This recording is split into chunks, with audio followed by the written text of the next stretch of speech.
Good morning and welcome to today's webinar. My name's Deborah Anton. I'm the Interim National Data Commissioner and I'm joined today by my colleague Philip Gould. Thank you. Morning. So I'd like to begin today by acknowledging the traditional custodians of the land on which we meet and extending my respect to elders past, present and emerging, and to welcome any Aboriginal and Torres Strait Islander people who may be joining us today. This is a virtual meeting, but Philip and I are joining you from the land of the Ngunnawal people. We've got an hour to an hour and a half of your time today to take you through the reforms that we're leading to change how the public service shares and uses data.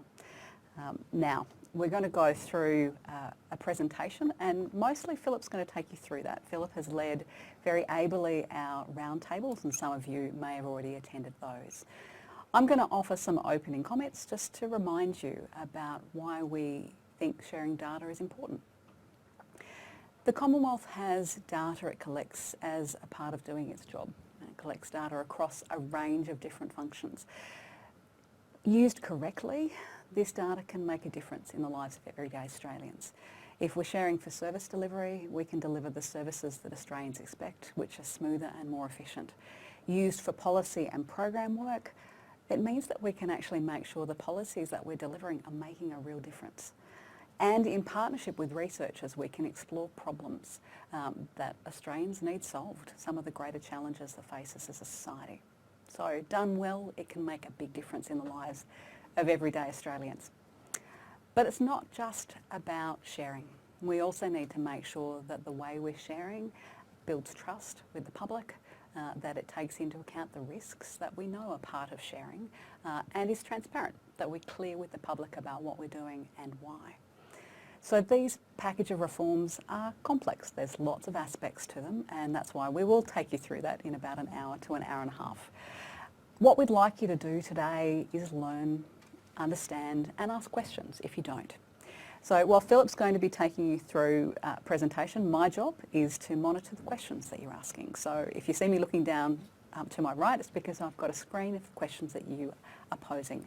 And we'll try and make sure that we answer those over the course of today. So with that as a bit of an introduction, I'm going to hand over to Philip and he can start taking you through the presentation.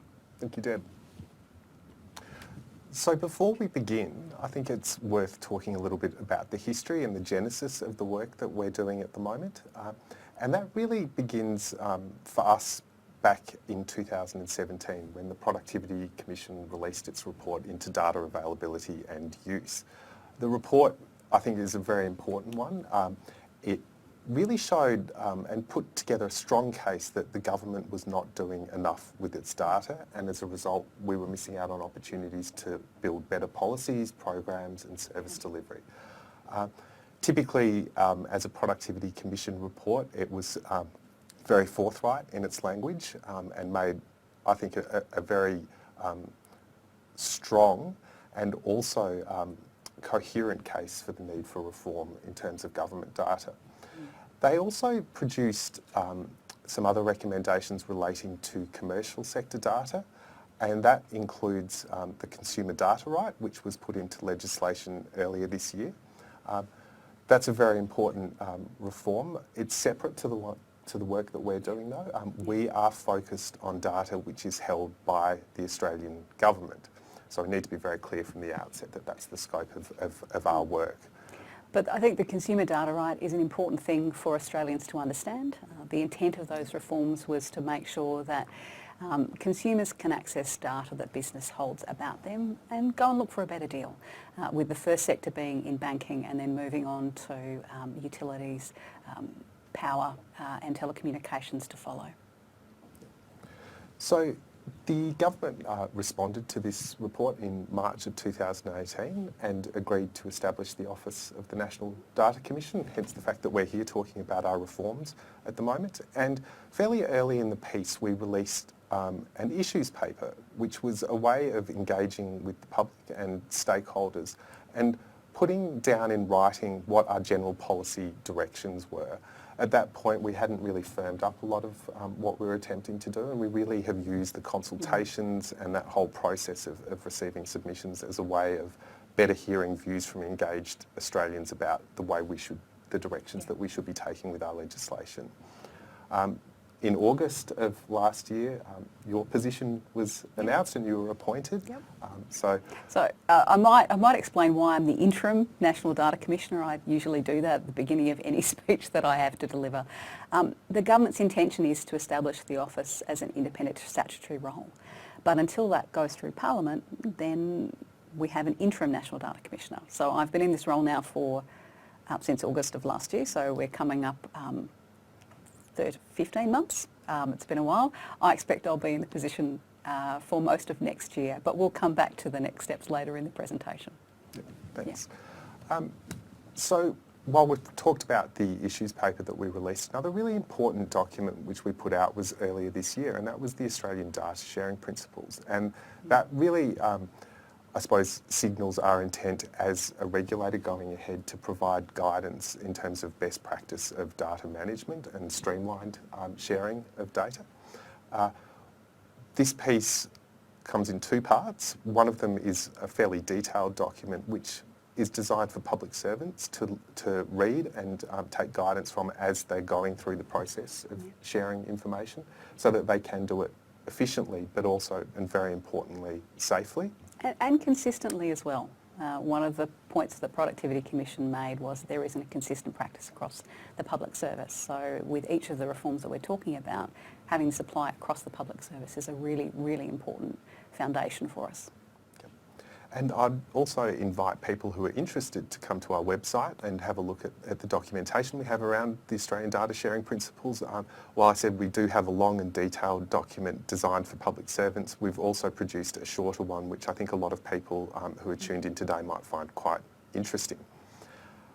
Building on all of this work though, in September we released a discussion paper, and really that reflects the evolution in our policy positions over the last year or so, and tightened a lot of those positions. And we specifically also called out for commentary on areas that we were still finding challenging to work through. It's a complex area, data reform. I think most people accept that. So we need to bring on board stakeholders who are willing to provide us with constructive advice. So it's been a long and interesting journey over the last couple of years. And while that's been going on, we've also noted that there are other important developments going on, such as the release of the AI ethics framework. As we've gone around Australia talking to people, I think that there's been a strong sense that government needs to show that it's giving proper consideration to ethical issues. So our work along with these pieces is really forming, I think, a really important reform agenda for the government. And the other contemporary reform program that's come out with the public service is the ACCC's Digital Platforms Inquiry that has made some recommendations, particularly in the areas of privacy. Government has yet to respond to that, but they have announced that they have established a digital economy task force to bring together people from across government to deal with some of the more complex issues that we're facing in the modern economy. So, as discussed, we put out the paper in September.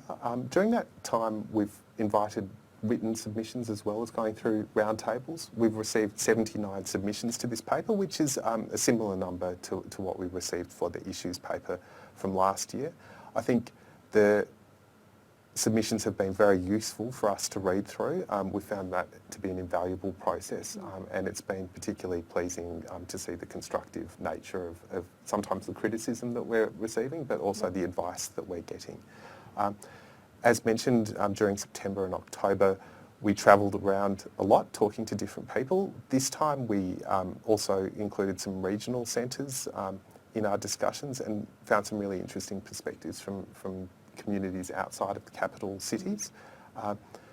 And I suppose really what we're trying to do with the webinar today, it's very difficult to replicate a roundtable because we don't have people in the room asking questions, but to hopefully extend to a wider audience the sorts of discussions that we've been having over the last few months. But we do have people asking virtual questions, and I've had one come in. So we've had a question come through. Does the right to access data include, or will it be extended to data held by private and NGO providers of healthcare? So we'll talk as we go through about what this relates to, but to be clear, this is about government held by the Commonwealth. It's Commonwealth held data. Yeah. That's the starting point. It isn't about private sector data. It is about how do we regulate how the Commonwealth looks after its data. So the next slide that you can see in front of you is one that has often taken a lot of discussion during roundtables, and it's actually a really important one because what we've found as we've been talking about our reforms is that different people have quite different understandings of the same terms. So when it comes to data policy and data issues, we haven't really settled as a nation, or indeed globally, on a consistent set of terminologies. So we've found it's really important to have a discussion to make sure that we're on the same page as people. And that's really the spirit of what we're trying to do with this slide. The important thing to note here is that our legislation is focusing on what we're calling the sharing of data. And that means that when data is shared, it's done so within a controlled environment. And those controls can be IT controls, they can be contractual controls around what people can do, but also being sure that the right people are using the data, so it's not available for everyone to use. So the idea of focusing on this sort of controlled environment is to move away from the old binary world of either closing data up so that it's not effectively used, and that's something that the Productivity Commission found so frustrating, but also managing the risks associated with open data. So we think that open data is fantastic when it's safe to release it, and the government has a policy statement to that effect. Yeah, essentially saying for the public service, if you have data that you can make available, then you should. So we benefit from that every day in terms of the weather data that feeds every app on our phones from the Bureau of Meteorology, and you probably benefit from data being released by your local or state government in terms of just other trains or the buses in your area running on time. Those are great examples of open data, but not every piece of data should be released to anybody with essentially an open licence to operate. So given that, we are focusing on the sharing of data. I think what we've found as well is that over time, researchers need access to detailed information. They don't need information about people's names and addresses. They don't need to know who the people are, but they need to have what they refer to as unit level data. So that's about individuals. And if we focused on open data only, then we would be missing the opportunity to give those researchers and policymakers access to the information that they need to do their jobs effectively. Yeah. And speaking of needing to do your jobs effectively, a question has come through, will we make the slides available? We're certainly happy to do that. A lot of this content is drawn from our discussion paper, so we can send it out to those of you who've registered to participate in the webinar today. Yeah, absolutely. So we've talked a little bit about what the intent of the legislation is, and that's focusing on the sharing of data, but it's also important to cover the purposes that we're looking to share data for. Not all legitimate and useful purposes for sharing data will be covered by our legislation, and we'll explain why that is. At the moment, I think it's important to point out there will be three key purposes that this legislation can be used for to share data. The first one is government policy and programs. So the government is always looking for new ways to put forward effective policies, and often those policies span across a number of different areas. So the idea is that educational outcomes may be affected by people's health. So the idea of siloing data across these different sectors has been found to be quite ineffective. So we've got an opportunity to use this legislation to provide more holistic policy solutions. People also expect that when the government implements programs that they're being implemented effectively and that they're doing the job. So this legislation provides I think, an excellent opportunity to shine a light on the effectiveness of programs and to for the government to adjust those programs and policies accordingly. I might add a really good example that's used existing data that we have been able to share is in the area of school funding for independent schools. So in the past, census data was used to create an average of the socioeconomic needs of an area, and that was used to calculate school funding. Using integrated data through a data set called MADP, which is operated by the Australian Bureau of Statistics, statisticians at the ABS were able to more accurately calculate what the genuine needs of children in schools were, and actually are seeing a reallocation of funding to more effectively deliver government programs and dollars to where they're needed. Yep, absolutely. The next use that we'll talk a bit about is research and development. So as we've gone around Australia having these roundtables, I think it's fair to say that probably the majority, or at least getting close to half of the people that have come along, have been university researchers. And those researchers have echoed views that were put forward in the Productivity Commission report. The sense was that there are fantastic opportunities to bring talented, skilled policy minds to bear on tricky problems. But at the moment, the data sharing system doesn't allow them to get timely and effective access to this information. And that's really one of the key things that we're hoping to improve with this legislation. Yeah. And we'll come back a little bit later in the presentation and actually define what are the roles, who are we talking about when we mean trusted users, because that's one of the questions that's just come through. So probably won't treat that in detail now, but we will come back to it.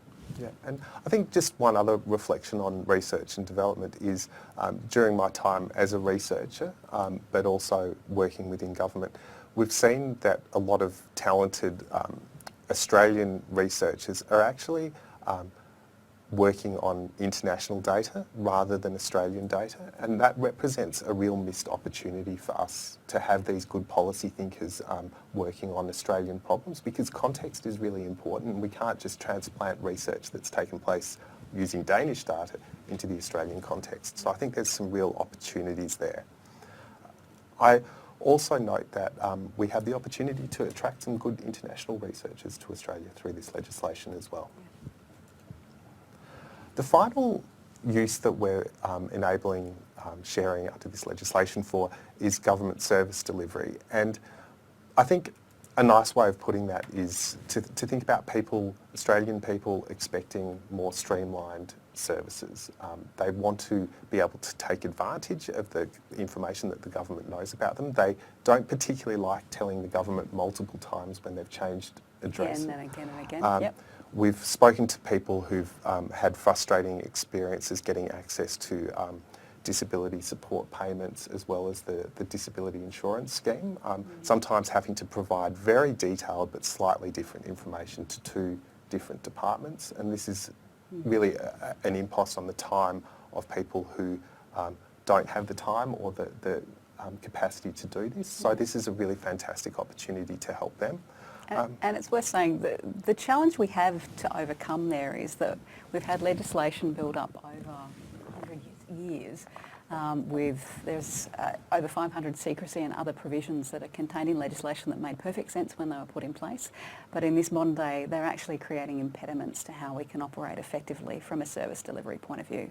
The example we put forward in the discussion paper, if you provide a medical certificate to NDIA, National Disability Agency, NDIA, it's the NDIS that they administer, to NDIA, they actually can't pass that over to Centrelink, even if you would ask them to, because secrecy provisions prevent that happening. So we do need to streamline and make sure that this is working more effectively. Of course, we've got to do it with transparency, and we'll talk a bit more about that later. Yeah, absolutely. So as we've gone through our work, we've really learned, though, that what we're including in the legislation is extremely important, but also what we're not enabling under this legislation is really important. When we released our issues paper last year, I think that we had we put to our stakeholders quite an open set of questions, leaving open a range of different options. During the time that we've been doing this, we've really seen that very few people would be seeing benefit in terms of using this particular piece of legislation for national security and law enforcement. That's not to say that they're not critically important things to do, but this legislation is not the right vehicle to do that work. And the government was actually very clear about that from the outset in its response to the Productivity Commission report. It made the point that this would not be used for law enforcement and national security purposes. One of the really important discussions has been around the use of this legislation for compliance. That's where the government can actually take action against people or groups. And throughout the process, we've heard different views on this, but I think that importantly, we've settled on a position where this legislation won't be authorising data sharing for compliance purposes. Yeah. So it stops that service delivery. And I would also make the point, given we've had a question come through about whether people need to register for access to data for things like GovHack. This legislation is in addition to the data sets that already exist. So GovHack, for the most part, uses information that's on data.gov.au. Is it 80,000, I think it was 84,000 data sets that are available on that, not just from the Commonwealth Government, but from state and territory governments and business as well. So this is not going to displace any of those existing arrangements. So if that's what you're using for events like GovHack, which are a great way for people to understand and play with data, then you can continue to access the data that way. Yeah. Okay. Handing back to you. So I think it's important that we do talk about some of the concerns that we've heard from people about what we're doing. A colleague and I spoke to a consumer health group last week in a community hall, and it was a really, really interesting experience because I think people were putting forward a view that they expect data to be used effectively, that they want the government to be making good policies, and that they want to have good streamlined services. But they also were very strong that they expected their data to be well looked after and treated with respect by the government. And I think that that's been a consistent view that we've heard, but it's been really interesting to hear that also from grassroots organisations rather than data specialists. So a few observations. We've talked quite a lot about the concept of data ethics, and to be fair, it actually means different things to different people. Yep. In the broader sense, it's asking questions like, just because we can do something, should we do it? People are expecting government to ask itself those questions and to reflect meaningfully on whether or not things should be done. But for others, it also means things like human research ethics councils and committees, and providing approval through those sorts of approaches. Our view is that consideration needs to be given, ethical consideration needs to be given in the broad sense, but there's also a strong role for committees and guidelines where appropriate. I think many of the people logged in today would have experienced some challenges going through ethics processes, and we have to acknowledge that and find the best elements of a good ethics approval system. But that it's not just about committee approval as well. Government needs to be realistic and firm in asking itself tough questions about whether or not work should proceed. Yeah. So I've had a question come in essentially asking about who will make the determination about whether data can be shared or not. So we've talked to you about the purposes. So the decision rests with the data custodian. Our view is that the data custodian has the best chance of making the right decision because they understand the context. In our consultations, we've had a number of researchers suggest that it would be great if the data commissioner could make those decisions because in their experience, sometimes data custodians are reluctant to share that information. And what's important in any regulatory process, and that's this, we're designing laws and regulation, is that you need to start with what's the minimum level of regulation required to affect the change that you want. So these reforms will provide a different opportunity for government agencies as data custodians to share data. It will give them more guidance about how to do that safely, and it will make transparent what that process is. The question that's specifically been raised is will there be an appeals process as part of that? And we're not proposing that there will be an appeals process that is part of the legislation in terms of the data custodian's capacity to share or not. What we would like instead is for the data commissioner to actually be able to look at if there's a history of people saying no, why are they saying no? Is that actually is there something else that's going on in the system rather than just a reluctance to share? So we can actually start to observe and better understand the system as a whole. That's not something we've really been able to do before the creation of the National Data Commissioner.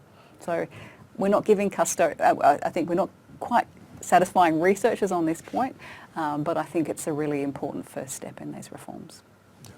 And I think building on that point, we've also heard views that the ethics of not sharing data needs to be considered and is also really important. So that is, what's the lost opportunity for the Australian community? And some really important research work requires the sharing of data, and it clearly is in the public benefit. So we also need to consider the importance of what might be lost by not sharing data effectively. Yeah, Fiona Stanley, who's a very famous researcher and was part of our National Data Advisory Council, wrote an article a few years back, and the closing line of that is always about the opportunity cost that I kind of go back to from a public health perspective.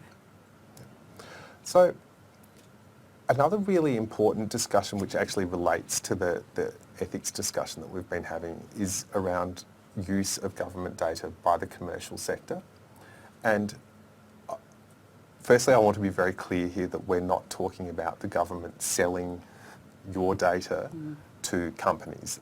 That's something that is not under any consideration under our legislation. But what we find is that there's often blurred lines between the university research sector and the commercial sector, and the same goes with non-government organisations. To aid in the discussions that we've been having about this, we've put forward some simple and stylised case studies to understand what people think would be appropriate sharing of government data with the commercial sector and what wouldn't be. One of the studies that we've used is the idea of a pharmaceutical company have been given access to government health data to develop better heart medication. And when we've gone through this example, we've been clear that the company could actually make a significant profit from the development of this medication, but that it also brings with it a strong public benefit in terms of better medication, healthier Australians. And what's been interesting in those discussions is that the potential for the company to make money from this is not seen as a bad thing, as long as there's a public benefit associated with it.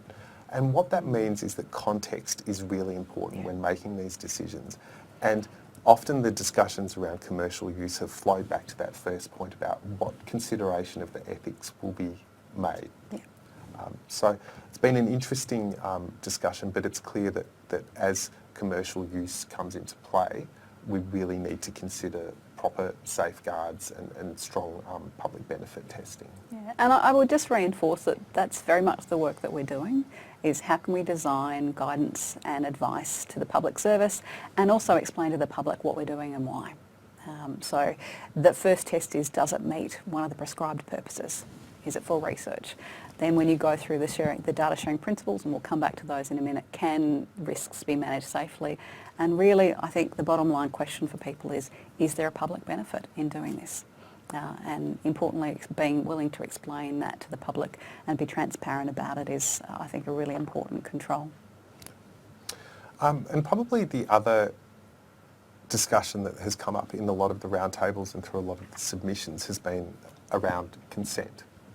So a lot of people have talked about the European GDPR legislation and its role in building a stronger consent model. We've been hearing those discussions.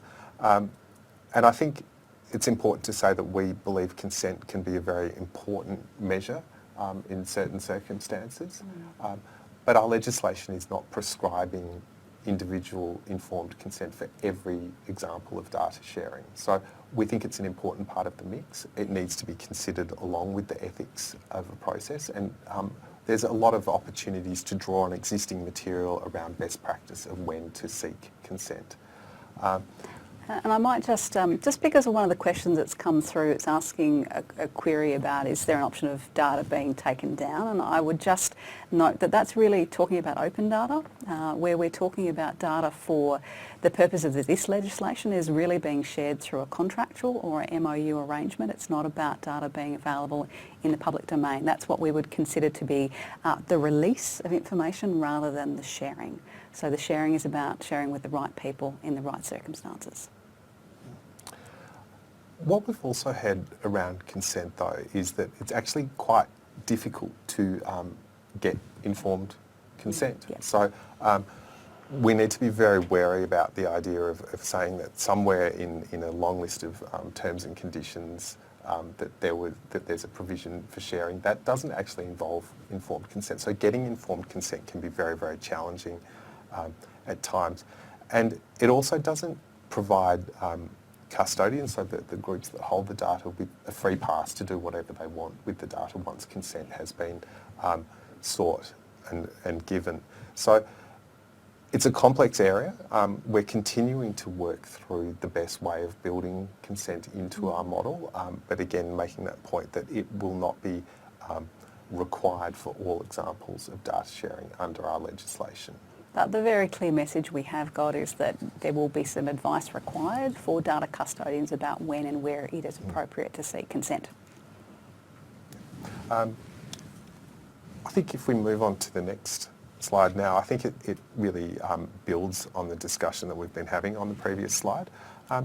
And the first thing I'll comment on is that throughout our roundtables and developing this legislation, the focus of discussion has been very much around sensitive data. So that can be personal information. So that's a reason that data can be sensitive if it's about individuals containing things like health information.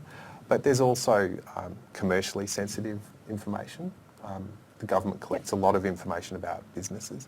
But there's also a huge amount of non-sensitive data. And we alluded to that earlier when we talked about Bureau of Meteorology data. There's also Geosciences Australia collects and holds a lot of information. A range of different scientific bodies related to government do this. So while I think it's very important that we talk about more sensitive data, I think it's also important to reflect the fact that not all government-held data is sensitive. Yeah, and I might on that note actually pick up a question we've had from Tim, which asks the question is, are there plans to help government agencies capture information on data governance arrangements, such as who is a data custodian, what are the collections that they hold, and what's the threshold for calling information held by a government agency a data collection? So the legislation actually, what we're proposing is to outline the role and responsibility of a data custodian as a starting point of just explaining to agencies, being really clear these are your responsibilities. And from there, making a process through which people can apply for access to government data consistent, simple and easy.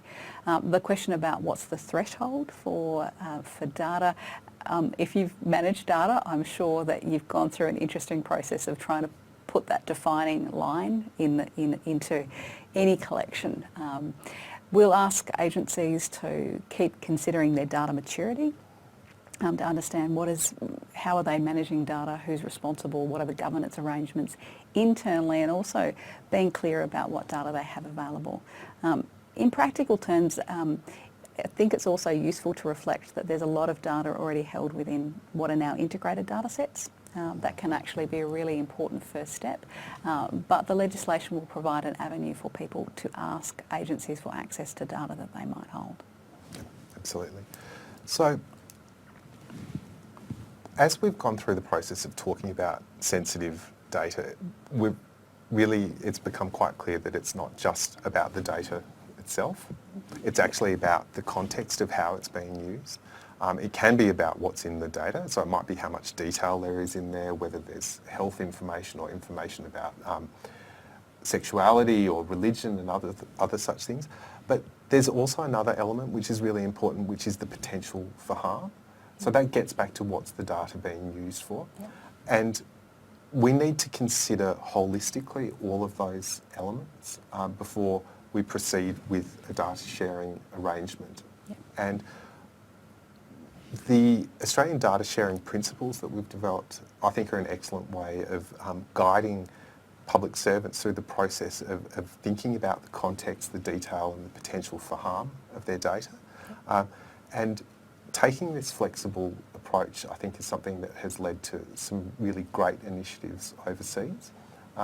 We do hear people wanting some detail around what the rules will be, and sometimes there have been attempts, I suppose, to overly quantify these sorts of approach, but we have to recognise that what we need to do is provide guidance on making good decisions, which have to take into account a number of different factors. Yeah, and I've had some questions just come through, I guess, about the data sharing life cycle, and we will get through all the slides, but just to sort of answer the general question is, what will trigger the request for data and information? And really this might be driven by a research question from a researcher, it might be driven by a policy question inside government, or a desire to make service delivery more joined up.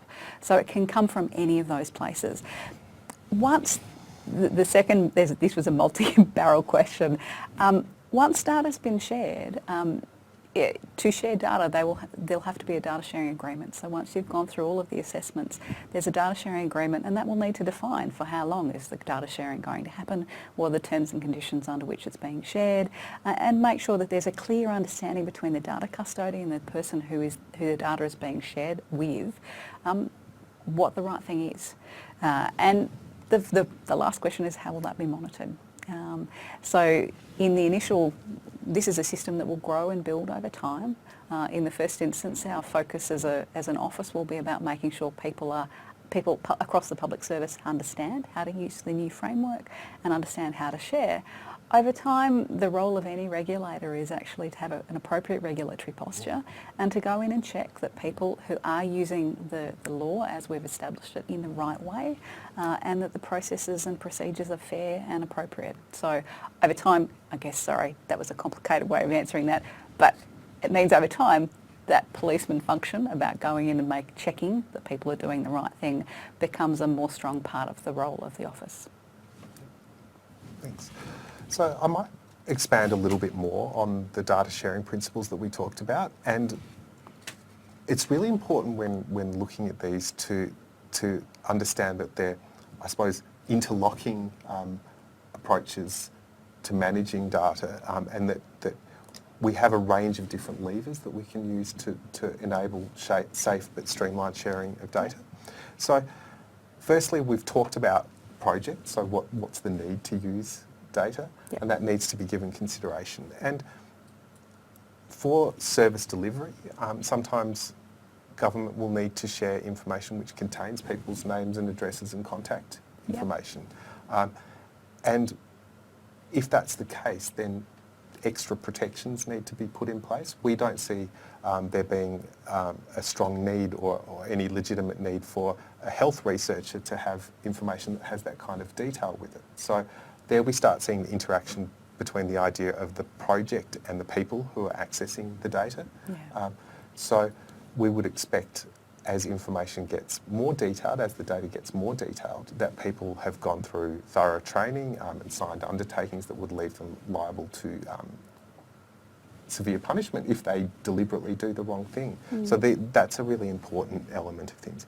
We also have IT, things like that. So we're talking about settings there. So a really great example of a very secure setting for accessing data is the Griffith University Crime Lab, where they have a highly secure facility that only a limited number of people can get into, where mobile phones are confiscated on entry, so that they can be sure that sensitive information about people's criminal history is not, or victim history is not taken out of that facility. So that's a really strong set of controls. For other groups, there may be less strict settings, so it might be remote access to a secure facility that still requires multi-factor authentication, but we can again dial these settings up and down depending on who's using the data and for what purposes. We would expect a lot of the time for researchers that they would be able to use less detailed information. So they may not need, when they're doing their research, to know someone's date of birth. And a date of birth can actually be quite an identifying piece of information. So instead of giving them date of birth information, it may be appropriate to say that they're dealing with someone who's aged 21. Or if we were applying stronger controls, it might be aged between 20 and 25. So they're just some examples of how we can work with the data. Finally, there's this idea of outputs. So we've talked about this legislation being used for the public benefit, so we need to actually get something out of the research and release something to the public so that they can see what's being done. But we need to make sure that whatever is taken out of the system is not identifying and is safe. So we need to put in place a number of checks to ensure that the outputs are safe.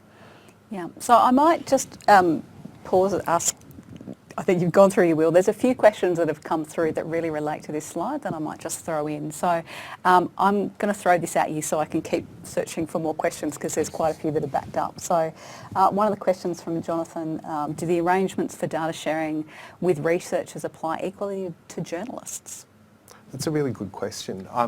What we're doing is, with our approach, we're not saying you are a university researcher, therefore you are considered safe to access data. We're not saying because you work for an NGO you are safe to access data, but because you work for the commercial sector, which journalists often are, you're not safe. So we're not actually applying tests based on what sector people are working from. Rather, we're going through the purpose test that we've discussed before. So is it for one of those sorts of purposes, and has the person gone through a proper accreditation process so that they can access data safely? So we would not be ruling people out on the basis of them being journalists, just like we would not be ruling in for access to data people because they're university researchers. Yeah. Cool. And similarly, there was a question around technical data, which I think you've answered in part around, are there technical requirements to access the data that's considered not sensitive? So I guess for me, the point with a lot of this data sharing is you've got to understand the specific context, which is why the risk management framework that Philip's outlined with those data sharing principles needs to be applied by the custodian so they can understand what's trying to be achieved and what are the right risk controls. Do they need to be dialed up or do they need to be dialed down? Of course, if you can make the data available and maximise its use for everybody, that's a great thing to do. But we also recognise it can't happen in all circumstances. So just before we finish on the data sharing principles, I think it is important to acknowledge a point that's been made to us on numerous occasions. Many people here would be familiar with the 5 safes approach, and what we have done is a fairly clear borrowing from that approach, which was developed by Felix Ritchie. We think it's a really good approach because it's been used effectively for a number of years internationally, and we've also seen it form the basis of some very effective data sharing within the Australian context. So we are working closely with Professor Ritchie as we look to implement this work, but I think we do need to acknowledge that we've drawn very heavily on his work in developing these. So one of the questions, I guess, that came up earlier was about a glossary and consistent language, and again, this is a new form of language. We're building on the 5 safes, but based on feedback, we're calling them data sharing principles. So in terms of a glossary, there's some material in the back of the discussion paper, and obviously there will be terms described in the legislation itself that we will use consistently throughout this. So we are putting, I guess we have to put pen to paper, so with that some of the definitions will be available. But go and have a look at the discussion paper for where we're up to right now. Yeah. So we'll move on to the next slide now, and it really covers 2 really important aspects of what we're doing, and that is around transparency and accountability. We have found significant support for the work that we're doing in the fact that it actually allows researchers from outside government to shine a light on the effectiveness of government policy. Yeah. It can also pave the way for citizens having a better understanding of what information the government holds on them, and I think that gets to one of the questions that we talked to before. So there's a really strong element of transparency into the effectiveness and the operations of government, but also we're putting in place measures around the transparency of what data is being shared, so what data is being shared for research projects, and with what organisations they're sharing it with. And to that end, we are going to require the publication of data sharing agreements so that the interested parties can actually have a look at what's being done. And we think that that'll really help build trust in the system as people get the opportunity to see the wonderful work that's being done via data sharing. And yeah, we consider again that to be best practice in terms of having that transparency and accountability for what's being done, so people can actually see what the government's been doing with their information. And I guess that goes to one of the questions that's come through is who will decide which use is in the public benefit?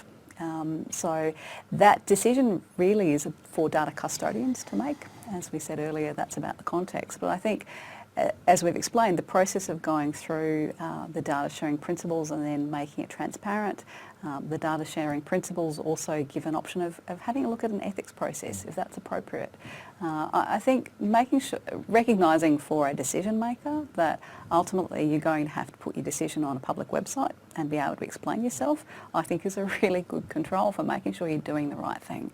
And the advice we would give to agencies, if you're not sure, cycle back to your controls and have a think about, have you applied all of the tools that allow you to be confident that the decision you're making is right.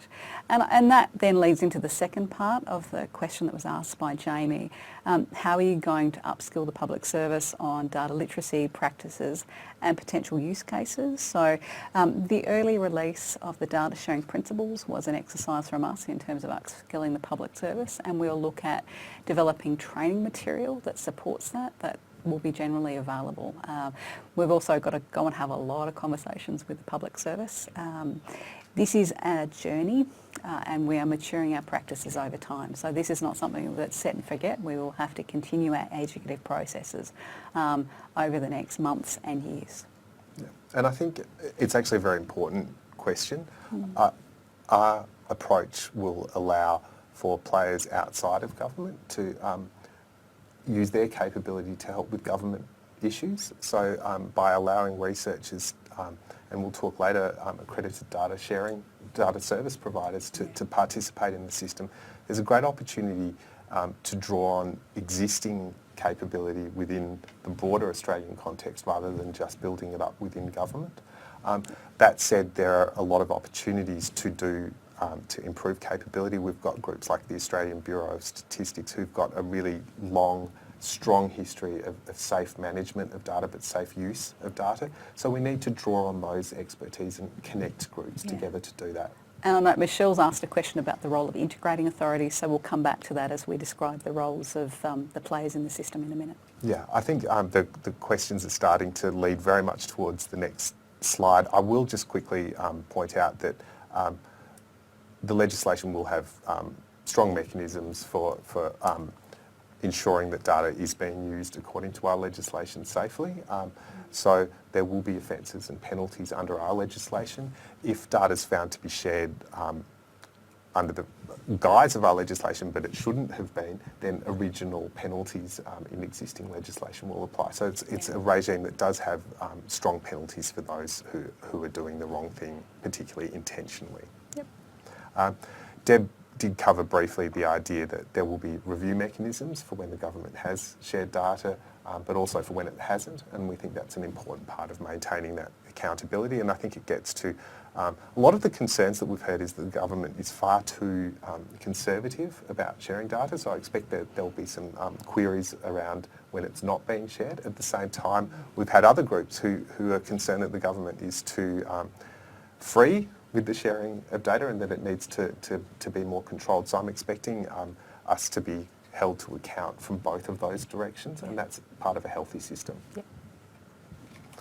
So we will move on now to this slide which talks about roles within the system.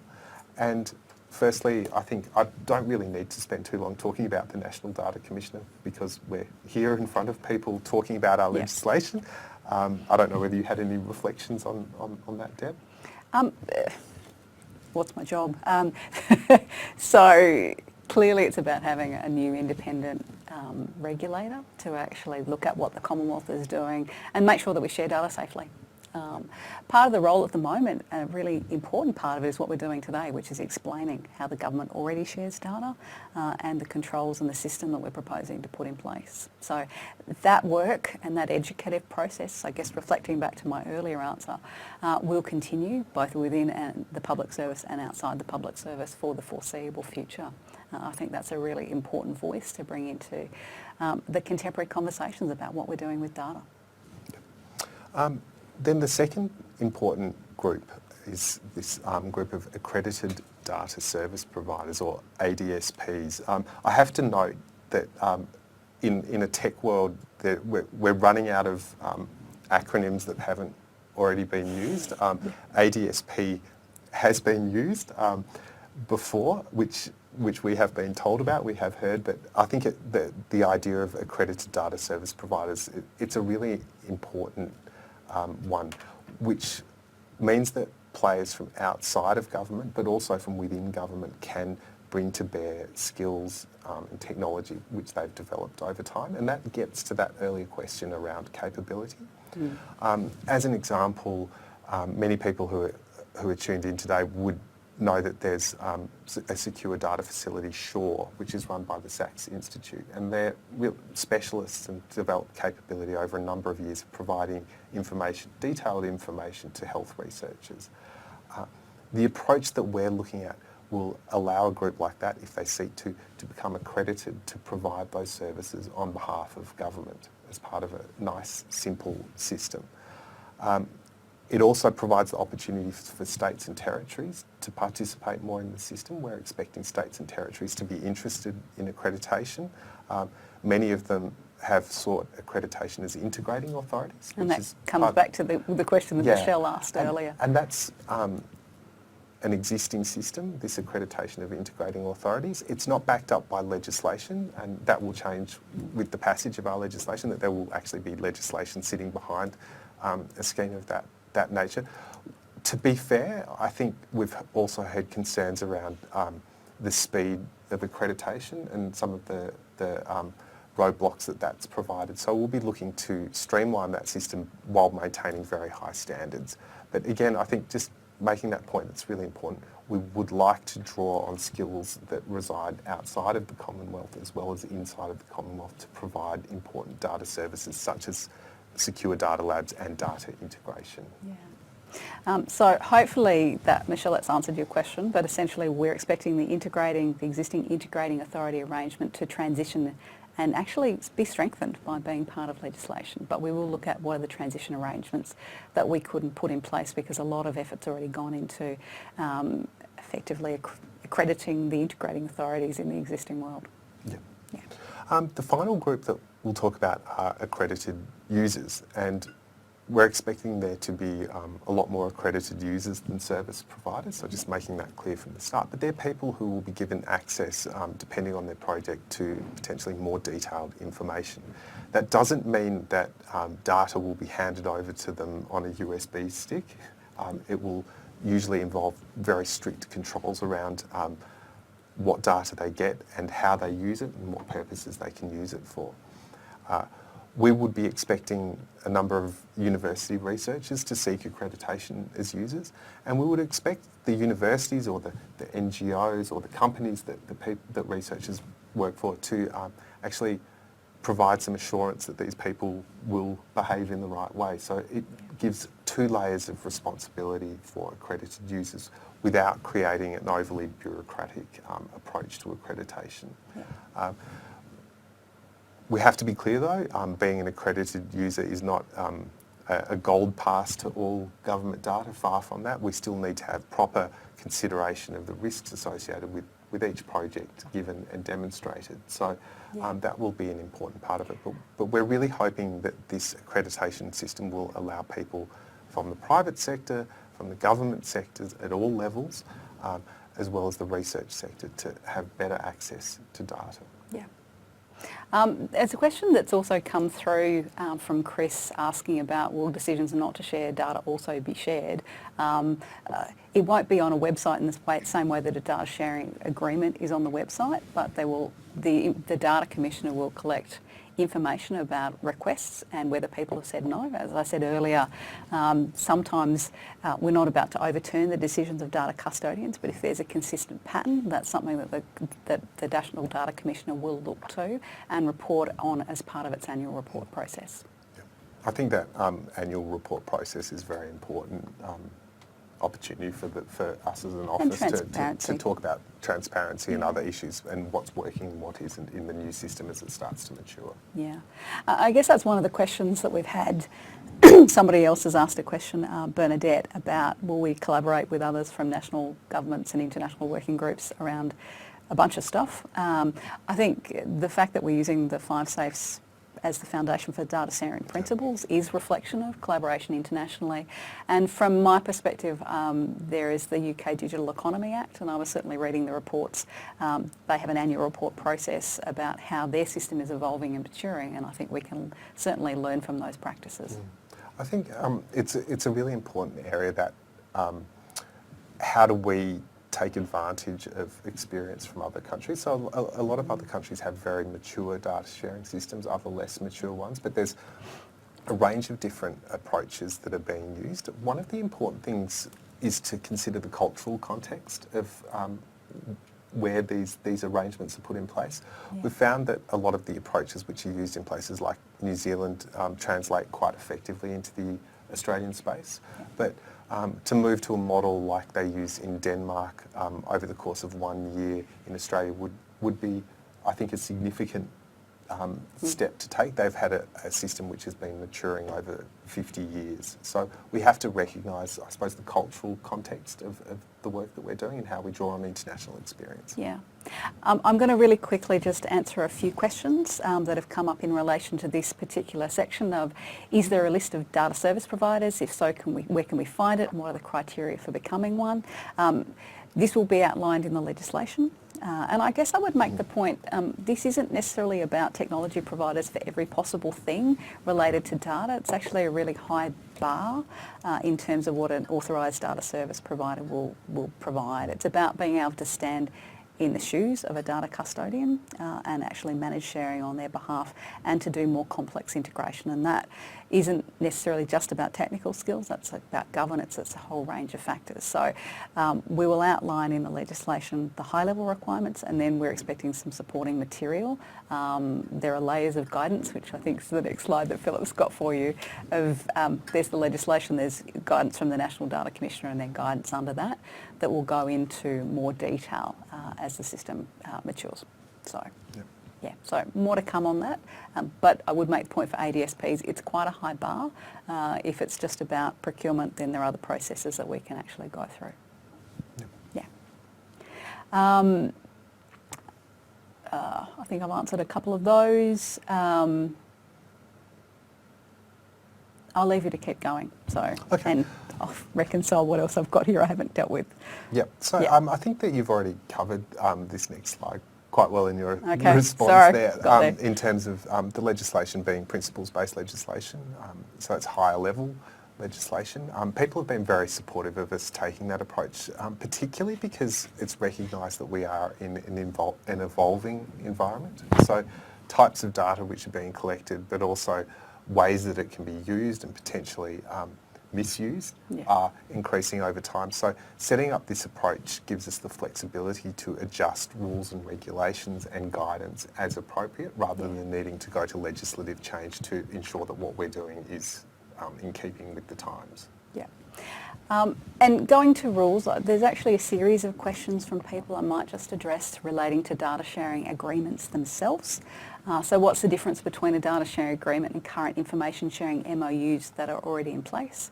So again, this legislation is an alternate pathway to share. So if data sharing already occurs under existing legislation, you can keep doing that. If this is an easier process to share, if the governance is clearer and it makes for a better outcome for the public service, you can use this if it's easier. So there's a flowchart in the discussion paper that makes those sort of yes-no decisions really clear for you. So the other point, I guess, and the difference is that the data sharing agreements themselves will be linked to the legislation. So the legislation will say what are the key components that have to be laid out in a data sharing agreement with more specific rules to follow. There's also some questions about what are the considerations on how to monitor data that's been shared at the closure of data sharing agreement. Again, what we're building into those agreements is making sure that the two parties actually negotiate what happens at the end, how you expect it to handle the data. And again, going back to that earlier question, over time, as a regulator, part of the job of any regulator is to have a regulatory posture and to go in and actually check on things and make sure that they're operating in the way that people suggest that they should be. There's also another question here from Natalie, presuming the intention of the data sharing agreement, so there's transparency about intended use, and would it include a summary of the intended purpose? So yes, absolutely, to answer the question. What are we doing? Why are we doing it? Are both really important elements that need to be included in those data sharing agreements. I think that's most of the ones on data sharing agreements. I'll leave you to keep going. So this next slide, I suppose, is bringing this all together and giving you a sense of where we'll be going over the next few months. We will continue to engage with the public, both with stakeholders who are experts and have deep experience in this area, but as well talking to consumers and other people who clearly have a stake in what we're doing. So that will be a consistent feature of the office over coming months. We're hoping to publicly consult for an 8-week period over draft legislation early next year. So that will be a significant period of consultation. We're really hopeful that that same constructive tone of critical friends will be achieved throughout that period. It's really important for us to get this complex work right. As I alluded to before, we're often finding it difficult to have a clear conversation about some of the more complex aspects of data reform, and we're not alone in Australia in facing that challenge. So we'll be doing some more work going ahead to better understand the way ordinary Australian people talk about data and understand data, because if we don't have that understanding, we won't be able to communicate effectively with them, but they won't necessarily be able to put their views to us in a way that we can understand. So getting that translation between different groups is really, really important to us, and we'll be doing more on that. Yeah. I might flow through with a few more of the questions because we're kind of coming to the end. So one of the questions here from Paul, which I think builds on what you've just said, is what's likely to change in what was set out in the discussion paper based on the submissions and the feedback, which, looping back to those more complex questions, we were really asking how do we handle issues around consent? How do we handle issues around commercial use? What's the design look like in the legislation and the material that supports it? That means that we can assure the public when we're going through a decision-making process we're actually meeting their expectations and we're being transparent about it. So for me, that slide that Philip brought up earlier, which went to what are the things that we found most challenging, are the ones that we're working through in a policy sense at the moment. So you'll see the changes come through both in terms of how the legislation itself is crafted, but also the supporting material that follows on from it. Yeah. So. There was another question here from Chris around will the proposed legislation apply to automated data flows in terms of near real-time integrated data analysis and decision support? Again, this really depends on what you're talking about. For the most part, if you're doing research, it's not going to need necessarily that real-time application. We're often looking for more trends and patterns. If it is talking about service delivery and you're actually trying to pre-fill a form for somebody, clearly we'll need to bring together information that will support a customer. So that's actually got a more immediate application. Again, one of the challenges, the agreement itself will outline what are you trying to do, what do you need to do. I guess part of this slide goes to a privacy impact assessment, which we haven't talked terribly much about, but I do think is worth reflecting on. With these concerns, we've really attempted to take a privacy by design approach, which is very much about only have the data that you need to do the job. available to people. So questions of near real-time analysis, I suppose instinctively I'm responding to those by saying, well, do you really need it to be real-time in order to support what you're trying to do from a policy or research sense? So we conducted a privacy impact assessment which was released along with the discussion paper, and our intent there was to make sure that the design as we were going through that process did take into account those privacy considerations, and we accepted all of those recommendations in full or in principle, and I'm stealing your slides, but we will make sure that there is a second privacy impact assessment of the final, of what that legislative design looks like, that's put out as part of the legislative process. And just making the point that the privacy impact assessment has been published on our website, so that's available for anyone to look at what the concerns that were raised by the independent group who did the work were, and also the way we've responded to that, which again we think is really important for full transparency around what we're doing. Probably the final comment is that we will continue to work on simplified materials. As we've talked about, and many people logged in today will appreciate, this is a complex area of reform. We've got stakeholders including all levels of government, all departments, every citizen, research groups, businesses, and media. So it is something where we'll need to provide some simple material to help people engage with the work that we're doing. Yeah. One of the questions, sorry, I've got a bunch of questions now. So one from Andrew, will consultation on draft rules take place at the same time as the exposure draft consultation or at a different stage? We've already released in one form the rules in terms of the data sharing principles, which will be one of those key sets of rules. So we'll re-release those along with the legislation just to make it clear that that's part of the package. And I'd also hope that we can have some rules around accreditation released at the same time as the legislation. So it's certainly our intent. Clearly you've still got a lot of work to get that drafted and out, but we won't have the complete package out with the legislation. As you can appreciate, there's going to be guidance material at a lot of levels that's required, and we'll certainly look to build that out over the next 12 months. Once we've drafted the legislation, we still have to consult with you, make sure that we've got that framed up correctly before we can work on all the subordinate documents. But we'll have time as it goes through its passage with Parliament to actually build out the layers of detail as well. Yeah. And, I can see from the corner of my eye some of the questions, and one of them is around Indigenous data sovereignty, and that's a really important question. And I think it's one that we acknowledged in the discussion paper that we hadn't given it the full consideration that it required. Yeah. So over the last few months we've talked with a lot of people, heard a lot of different views, including some Indigenous issues specific roundtables. And I think some of the things that we've heard there are around empowerment and decision making for Indigenous communities. Again, a very strong sense that data can be used to help Indigenous communities, but it can also be misused and have that element of harm. So getting the balance right and the checks and controls will be important. But I got a very strong sense from the discussions that this is something that we need to work with Indigenous Australians on, rather than hearing a few voices and then coming up with a solution. So I think we will continue to engage with Indigenous data groups and Indigenous people on this really important work. But I see the work that we're doing as a real opportunity to help tackle some of the issues that Indigenous communities are facing. Yeah, and that's something we need to do in partnership. We certainly had some consultation with our colleagues at the NIAA because we need to work with them as well in terms of how we make those reforms work. I'm going to really quickly smash through a few of the other questions. Will there be a templated data sharing agreement to expedite the process? Yes, that's certainly our intention. I believe Pareto principle applies. 80% of it's going to be the same in probably all circumstances, with about 20% difference.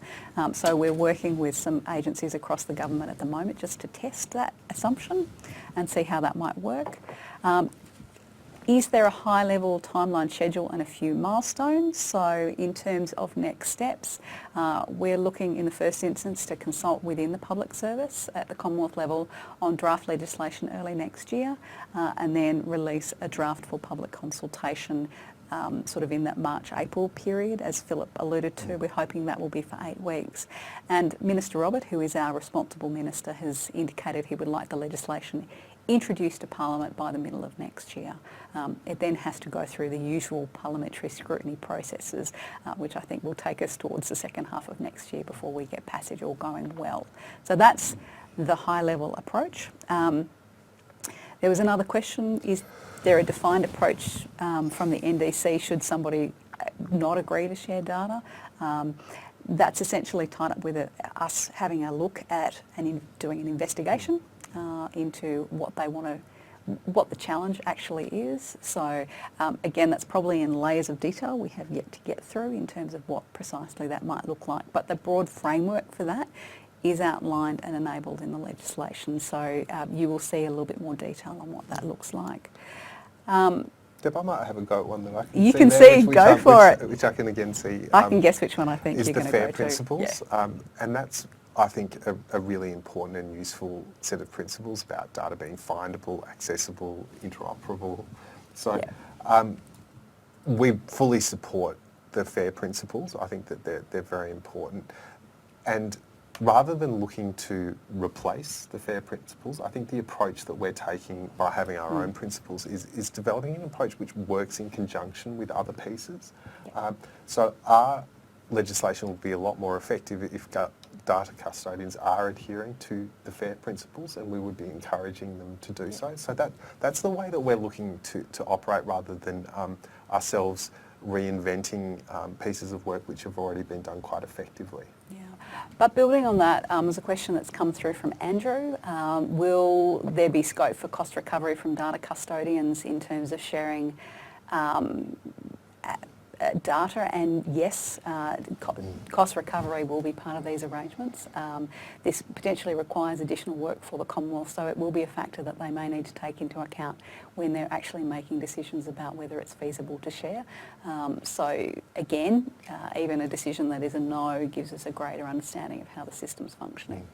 So. I think that cost recovery is an important element of things, but again, getting back to that idea of capability with the data service providers, the accredited data service providers, I think we'll be removing a lot of bottlenecks which have arisen from the fact that we aren't able to use capability which sits outside of the Commonwealth Government. So I think there's a fantastic opportunity there to free things up and create a more efficient system. I think sometimes the pricing of cost recovery has been rather ad hoc in the past, and I think we've got an opportunity here to start settling on a more efficient market for doing so.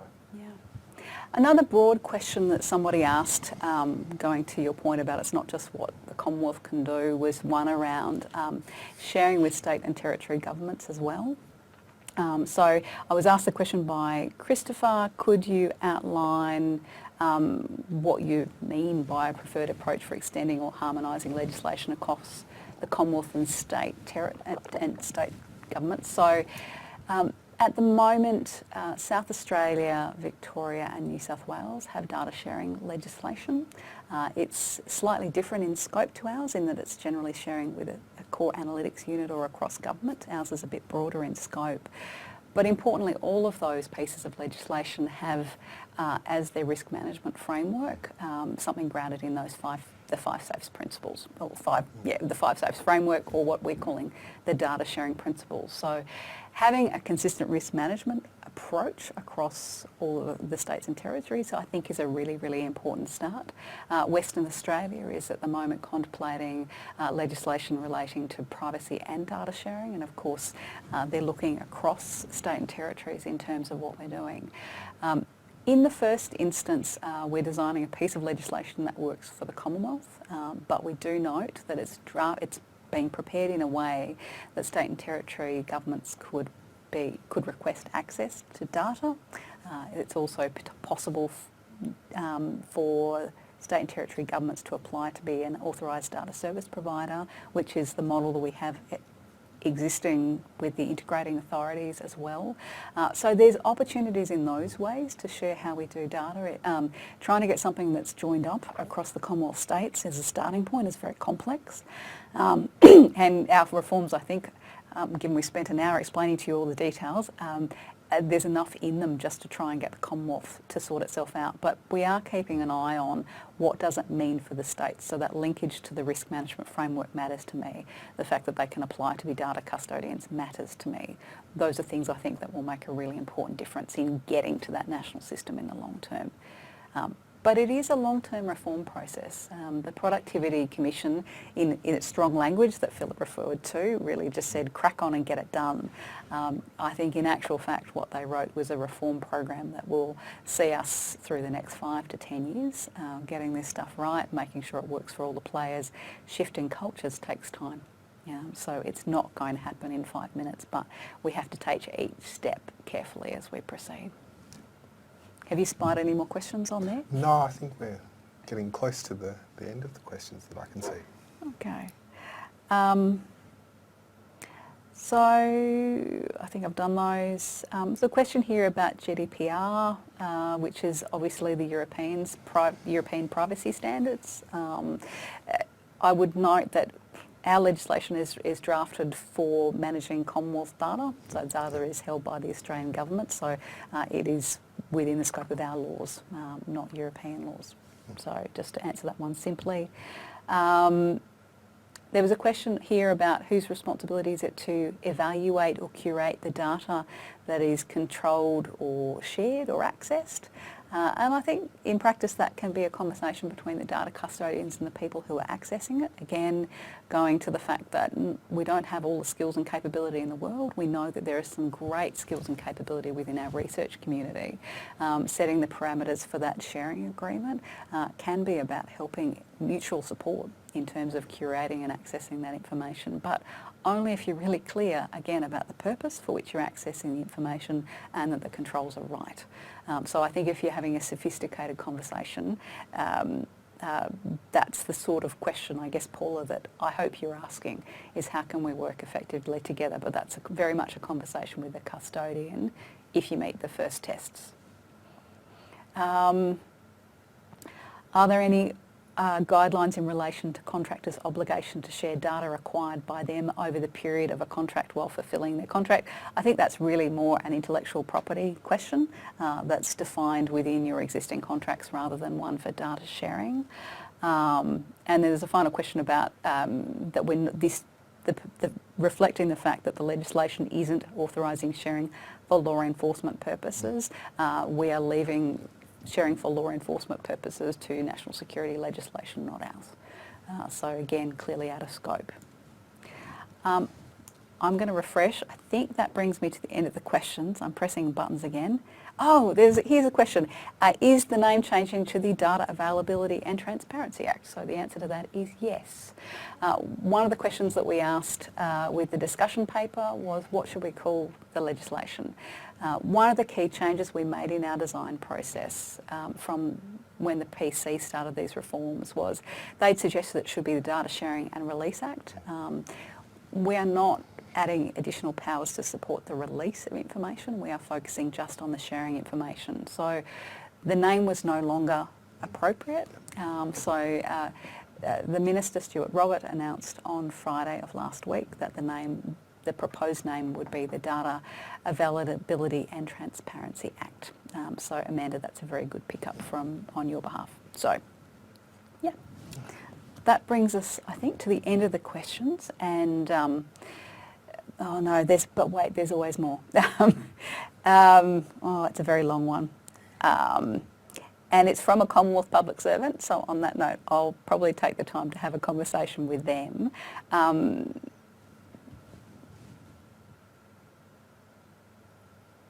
Yeah, it's just a question about how will we make sure that people are consistently applying the decisions, and that's really a role for the regulator, but happy to have a bit more of a detailed conversation with Kieran from the Commonwealth Department. So, shall we call time? I think so. All right. Well, thank you so much for joining us on today's webinar. I really hope that you've actually learnt something. You've got a greater understanding of the reforms that we're leading. And can I invite you to continue with us on this journey? We've got some way to go. The next thing you will see, as I indicated, is draft legislation, another privacy impact assessment, and we want to make sure that we're getting this right. So please provide us your feedback to those and engage with us constructively as we seek to engage with you.